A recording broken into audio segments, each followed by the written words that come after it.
والصلاة والسلام على سید المرسلین اما بعد فاعوذ باللہ من الشیطان الرجیم بسم اللہ الرحمن الرحیم پڑھیے الصلاة والسلام علیک یا رسول اللہ وعلی آلک واصحابک یا حبیب اللہ الصلاة والسلام علیک یا نبی اللہ وعلی آلک واصحابک یا نور اللہ۔ درود پاک کے بے شمار فضائل و برکات ہیں۔ القول البدی میں ہے حضرت ابو عباس احمد بن منصور رحمت اللہ تعالی علیہ کو انتقال کے بعد کسی نے خواب میں دیکھا کہ وہ سر پر موتیوں کا تاج سجائے، جنتی لباس میں ملبوس، شیراز کی جامع مسجد کے محراب میں کھڑے ہیں۔ خواب دیکھنے والے نے عرض کی ما فعل اللہ بکا، یعنی اللہ پاک نے آپ کے ساتھ کیا معاملہ فرمایا؟ تو فرمایا کہ میں کثرت سے درود شریف پڑھا کرتا تھا، یہی عمل کام آ گیا، اللہ پاک نے میری مغفرت فرما دی اور مجھے تاج پہنا کر جنت میں داخل کر دیا۔ کیا بات ہے درود پاک کی! آپ یقین کریں، اگر میں آپ سے یہ کہوں کہ زندگی میں ایک مسلمان ہونے کی حیثیت سے اگر آپ اپنی خواہشات، اپنی ڈیزائرز کیا کیا ہیں لکھیں ذرا، کہ مجھے دنیا میں کیا چاہیے، مجھے مرتے وقت کیا چاہیے، قبر میں کیا چاہیے، مرنے کے بعد محشر کے دن میں کیا چاہتا ہوں، کبھی اکیلے بیٹھے نہ تو لکھیے گا، ٹھیک ہے؟ اور اب میں آپ کو بہت ساری حدیثوں کا کچھ نچوڑ پیش کرنے جا رہا ہوں، سنتے جائیے اور سبحان اللہ بھی کہتے جائیے۔ اگر آپ روزی میں برکت چاہتے ہیں تو درود پاک پڑھیے، اگر آپ بیماری سے شفا چاہتے ہیں تو درود پاک پڑھیے، اگر آپ ذلت و رسوائی سے بچنا چاہتے ہیں تو درود پاک پڑھیے، اگر آپ عزت میں اضافہ چاہتے ہیں تو درود پاک پڑھیے، آپ مصیبتوں اور پریشانیوں سے بچنا چاہتے ہیں تو درود پاک پڑھیے، مرتے وقت کلمہ پڑھنا چاہتے ہیں تو درود پاک پڑھیے، مرتے وقت آقا کا دیدار کرنا چاہتے ہیں تو درود پاک پڑھیے، آپ یہ چاہتے ہیں کہ آقا اپنے مبارک ہاتھوں سے قبر میں اتاریں تو درود پاک پڑھیے، اپنی قبر کو نور مصطفیٰ سے جگمگانا چاہتے ہیں تو درود پاک پڑھیے، قیامت کے دن نبی پاک کے پرچم تلے اٹھنا چاہتے ہیں تو درود پاک پڑھیے، آقا کے ہاتھوں جام کوثر پینا چاہتے ہیں تو درود پاک پڑھیے، اور سنیے آقا کے ساتھ جنت میں جانا چاہتے ہیں تو درود پاک پڑھیے، مدینے جانا چاہتے ہیں، بار بار جانا چاہتے ہیں تو درود پاک پڑھیے، اور زندگی میں دیدار مصطفیٰ کرنا چاہتے ہیں تو درود پاک پڑھیے۔ کچھ باقی رہ گیا ہے؟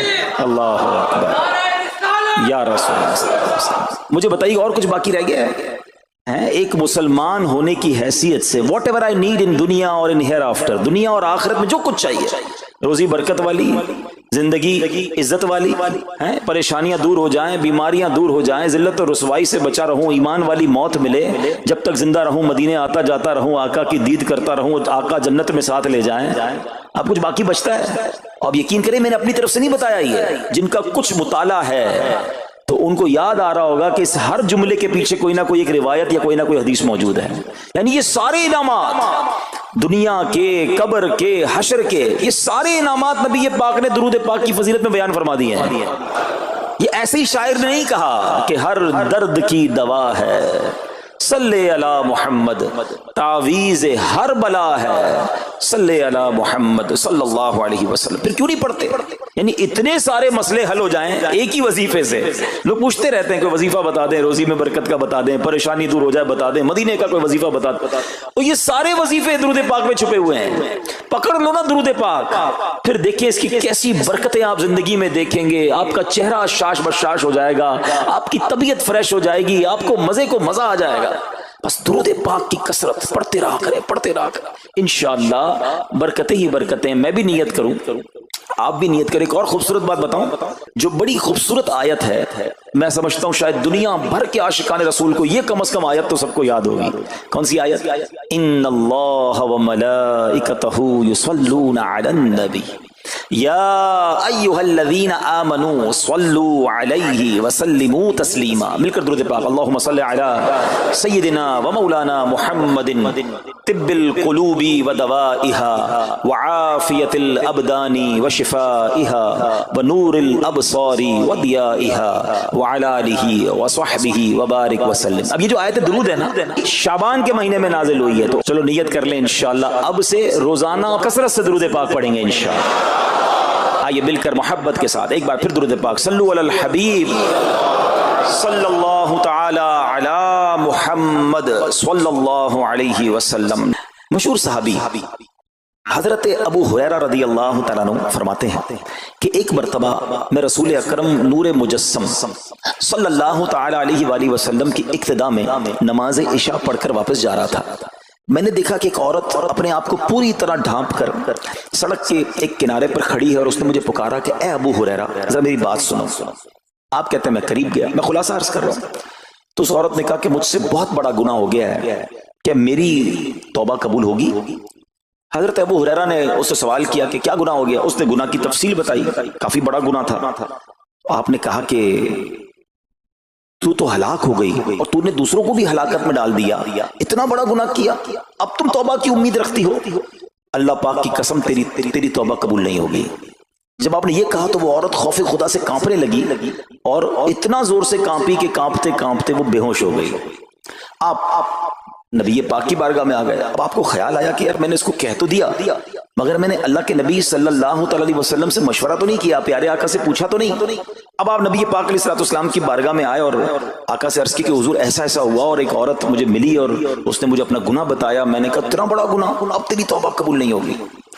اللہ اکبر. جب نبی رحمت شفیع امت صلی اللہ تعالی علیہ وسلم نے یہ بات سنی تو فرمایا انا للہ و انا الیہ راجعون. اے ابو ہریرہ تو خود بھی ہلاک ہوا اور تم اس عورت کو بھی ہلاکت میں ڈالا، کیا تمہیں اللہ پاک کا یہ فرمان یاد نہیں؟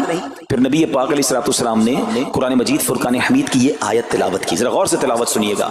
اللہ کریم ارشاد فرماتا ہے بسم اللہ الرحمن الرحیم الا من تاب وآمن وعمل عملا صالحا فأولئك يبدل الله سيئاتهم حسنات وكان الله غفورا رحيما. ترجمہ کنز العرفان. مگر جو توبہ کرے اور ایمان لائے اور اچھا کام کرے تو ایسوں کی برائیوں کو اللہ نیکیوں سے بدل دے گا اور اللہ بخشنے والا مہربان ہے. حضرت ابو ہریرہ نے جب یہ آیت کریمہ سنی اور پیارے آقا علیہ السلام کا یہ فرمان سنا تو آپ کو احساس ہوا کہ میں نے غلط مسئلہ بیان کر دیا ہے. آپ پر یہ احساس اتنا غالب ہو گیا کہ آپ مدینہ منورہ کی اب گلیوں میں آواز لگانے لگے. ایک عورت نے مجھ سے رات ایک مسئلہ پوچھا تھا، کوئی بتا سکتا ہے وہ عورت کون ہے؟ آپ سارا دن مدینے کی گلیوں میں آواز لگاتے رہے مجھے اس عورت کا پتہ بتاؤ جس نے مجھ سے مسئلہ پوچھا تھا. اب رات ہوئی تو وہ عورت آپ کو کل والی جگہ پر پھر کھڑی مل گئی. آپ فوراً اس عورت کے پاس پہنچے، اسے نبی پاک کا فرمان سنایا اور کہا تمہیں مبارک ہو، اگر تم توبہ کرو گی تو اللہ تمہاری توبہ قبول فرما لے گا. اب یہ عورت اتنی خوش ہوئی کہ مارے خوشی کے کہتی ہے کہ میرا ایک باغ ہے، میں نے اپنے گناہ کے کفارے میں وہ باغ راہ خدا میں صدقہ کر رہی ہوں. یہ پورا باغ ہے ابو ہریرہ میں اللہ کی راہ میں صدقہ کرتی ہوں. اللہ اکبر. اے میرے پیارے اسلامی بھائیوں، اس ایک واقعے میں ہمارے لیے بہت کچھ ہے. پہلے تھوڑا سا تربیت کے مدنی پھول ذرا سمجھیے کہ اتنی بڑی ہستی ہیں سیدنا ابو ہریرہ رضی اللہ تعالیٰ، لیکن جیسے انہیں پتا چلا کہ میں نے یہ مسئلہ تو بیان کر دیا ہے مگر نبی پاک علیہ السلام سے پہلے اس کا حکم تو پوچھ لیتا. یہ ہمیں کیا درس دے رہا ہے کہ بغیر علم کے اپنی طرف سے شرعی مسئلہ بیان نہیں کرنا چاہیے. جو بغیر علم کے دینی مسئلے بتاتا ہے وہ خود بھی ہلاک ہوتا ہے اور دوسروں کو بھی ہلاکت میں ڈالتا ہے. ہاں میں بتاتا ہوں نا اس کا مسئلے کا حل کیا، حالانکہ خود کہیں پڑھا نہیں ہوتا. تو جب تک آپ کو علم نہیں ہے، آپ جانتے نہیں ہیں، تو کسی مسئلے کو بیان نہیں کرنا چاہیے. دوسری بات کہ اگر خدا نہ خواستہ کوئی غلط مسئلہ بتا بیٹھا یا بتا تو درست رہا تھا، بتاتے بتاتے غلطی کر بیٹھا تو اسے چاہیے کہ ازالہ کرے، فوراً اس کا جو بھی ازالہ بنتا ہے وہ کرے۔ سیدنا ابو ہریرہ رضی اللہ عنہ کا ازالہ تو دیکھیں کہ آپ کو جیسے ہی پتہ چلا کہ اصل مسئلہ یہ ہے، اب آپ مدینے کی گلیوں میں صدا لگا رہے ہیں، تلاش کر رہے ہیں، پورا دن ڈھونڈتے رہے اس خاتون کو کہ میرے سے غلطی ہو گئی، میں نے اس کو غلط مسئلہ بتایا، تاکہ اس کو تلاش کر کے اس کو درست مسئلہ بتایا جائے۔ اللہ اکبر، صحابہ کرام کی ادائیں بھی کتنی نرالی ہوتی ہیں، اللہ ان کا صدقہ عطا فرما دے۔ اب ہوتا کیا ہے کہ کبھی کوئی غلط مسئلہ بیان ہو گیا، یا بیان میں، مشورے میں، درس میں کوئی غلطی ہو گئی، غلطی پتہ چل جائے، اب شرم آتی ہے کہ کیسے کہوں مجھ سے غلطی ہو گئی ہے، میں تو اتنا بڑا مبلغ بن کے گیا تھا، میں نے تو جناب اتنے پبلک میں بیان کیا تھا، اب میں کیسے بتاؤں کہ جناب میں نے یہ غلط پڑھ دیا یا غلط بیان کر دیا۔ حضرت ابو ہریرہ سب سے زیادہ جن کو حدیثیں یاد ہے، مگر سچ بتائیں، بات سمجھنے والی پتہ کیا ہے؟ جو لوگ یہ سمجھتے ہیں نا کہ یار غلطی ماننے سے عزت کم ہو جاتی ہے، سچ بتاؤ آج 1450 سال بعد حضرت ابو ہریرہ کا یہ واقعہ سن کے ہمارے دلوں میں ان کی عزت کم ہو رہی ہے، بڑھ رہی ہے؟ Simple is that. غلطی ماننے سے انسان جو ہے وہ نیچا نہیں ہوتا۔ اللہ میرے پیر و مرشد کو سلامت رکھے، جن کی برکت سے لاکھوں علماء بن گئے ہیں، مگر آپ اپنے مدنی مذاکرے میں اپنے ساتھ علماء کرام، مفتیان کرام کو بٹھاتے ہیں، اور اگر کوئی توجہ دلاتا ہے تو لائیو چینل پر آپ فرماتے ہیں کہ یہ مسئلہ یوں نہیں یوں ہے، کوئی عزت کم نہیں ہوتی جناب۔ تو سبحان اللہ، دو باتیں سیکھنے کو ملی کہ پہلے بتانا ہی نہیں ہے، اگر نہیں آتا تو اپنی بڑائی مارنے کے لیے بندہ کہہ دے مجھے نہیں معلوم، واللہ عالم میں نہیں جانتا، اور اگر آپ کو لگتا ہے میں صحیح بتا رہا ہوں اور پھر بعد میں کوئی توجہ دلا دے کہ آپ نے غلطی کی ہے، تو پھر اس کو بالکل مانے بھی اور اس کا ازالہ کریں۔ اچھا، اب علماء کرام نے بڑے پیارے طریقے بتائے۔